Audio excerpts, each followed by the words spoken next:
ছোট বড় কবি রবীন্দ্রনাথ ঠাকুর।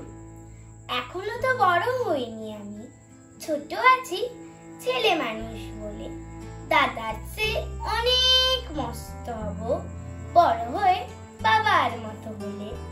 দাদা তখন পড়তে যদি না চায়, পাখির ছানা পোষে কেবল খাঁচায়, তখন তারে এমনি বকে দেব, বলবো তুমি চুপটি করে পড়ো, বলবো তুমি ভারী দুষ্টু ছেলে। যখন হব বাবার মতো বড়, তখন নিয়ে দাদার খাঁচা খানা ভালো ভালো পুষ্প পাখির ছানা। 10:30 যখন যাবে বেজে, নাবার জন্য করব না তো তারা। ছাতা একটা ঘাড়ে করে নিয়ে ছুটি পায়ে বেরিয়ে আসবো পাড়া। গুরু মশাই দাওয়া এলে পরে চৌকি এনে দিতে বলবো ঘরে। তিনি যদি বলেন সিলেট কোথা, দেরি হচ্ছে বসে পড়া করো, আমি বলবো খোকা তো আর নেই, হয়েছি যে বাবার মতো বড়। গুরু মশাই শুনে তখন কবেন, বাবু মশাই আসি এখন তবে। খেলা করতে নিয়ে যেতে মাঠে গুরু যখন আসবে বিকেল বেলা, আমি তাকে ধমক দিয়ে কব, কাজ করছি গোল করো না মেলা। রথের দিনে খুব যদি ভিড় হয়, একলা যাব করব না তো ভয়। মামা যদি বলেন ছুটে এসে, হারিয়ে যাবে আমার কোলে চড়ো, আমি বলবো দেখছো নাকি মামা, হয়েছি যে বাবার মতো বড়।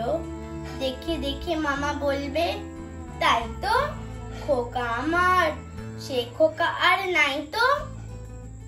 আমি যেদিন প্রথম বড় হব, মা সেদিনে গঙ্গা স্নানের পরে আসবে যখন খিড়কি দুয়ার দিয়ে, ভাববে কেন গোল শোনেনে ঘরে। তখন আমি চাবি খুলতে শিখে যত ইচ্ছে টাকা দিচ্ছি জিকে। মা দেখে তাই বলবে তাড়াতাড়ি, খোকা তোমার খেলা কেমন তরো। আমি বলবো মাইনে দিচ্ছি আমি, হয়েছি যে বাবার মতো বড়।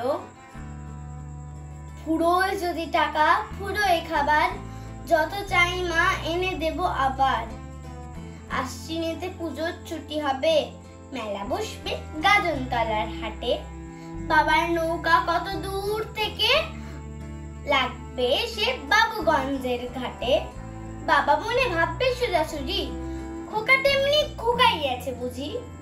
ছোট ছোট রঙিন জামা জুতো কিনে এনে বলবে আমায় পরো, আমি বলবো দাদা পরুক এসে, আমি এখন তোমার মতো বড়।